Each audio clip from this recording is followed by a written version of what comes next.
صرف ایک ہمیں حدیث ملتی ہے, حضرت عائشہ نے جماعت کروائی ہے صحابیات کے درمیان میں کھڑے ہو کر,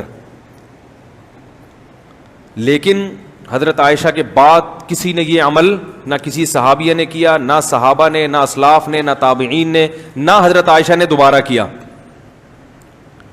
تو اس سے علماء کہتے ہیں کہ نماز ہو تو جائے گی مگر یہ عمل پسندیدہ نہیں ہے, کیونکہ کہیں بھی نہیں ملتا کہ ایسا ہو. اگر یہ جائز ہوتا, اچھا عمل ہوتا, باعث ثواب ہوتا تو یہ امت میں چلا آتا. تو ابتدائی اسلام میں کچھ کام ایسے ہوئے ہیں جو بعد میں منسوخ ہو گئے. تو حرام ناجائز نہیں کہتے مگر مکروہ تنزیہی ہے, ناپسندیدہ ہے, اس کو پروموٹ نہیں کرنا چاہیے.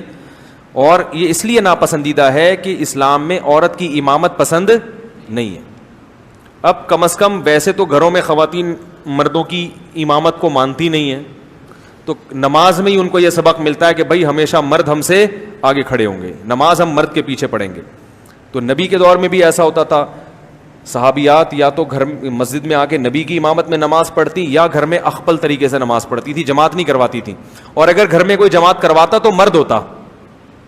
تو تراویح میں بھی اس کا اہتمام کرنا چاہیے, مردوں کے پیچھے خواتین نماز پڑھیں, خود جماعت نہ کرائیں, مردوں کی اقتداء میں نماز پڑھیں. بھانجا ہے, بھتیجا ہے, حضرت عائشہ تو یہاں تک کرتی تھی کہ اپنے غلام کو امام بنا کے اس سے رمضان میں قرآن سنتی تھی.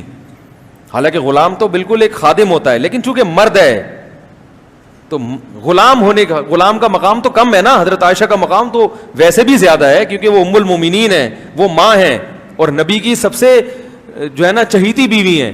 اس کے باوجود ایک غلام کو آگے کر کے اس سے نماز پڑھوائیں گے, تم امامت کرو اور ہم تمہارے پیچھے نماز پڑھیں گے. تو اس میں اللہ نے مردوں کو فضیلت دی ہے کہ وہ امامت ہو. تبلیغ میں دیکھ لو, خواتین کی جماعت جب نکلتی ہے تو ان کا امیر بھی مرد ہی ہوتا ہے, حالانکہ وہ پردے میں ہوتا ہے, اس کو بات کرنے کی اجازت نہیں ہوتی خاتون سے, لیکن الگ سے خاتون میں کوئی امیر نہیں بنایا جاتا.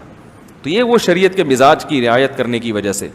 تو اس لیے جو ہے اس میں بھی اس کا خیال کیا کریں کہ جو حافظ خواتین ہیں وہ ویسے ہی دہرا لیں اپنا قرآن, یا اکیلے پڑھیں. تراویح جماعت کرنے کی کیا ضرورت ہے ان کو, تراویح اکیلے پڑھیں, وہ اپنے اخپل طریقے سے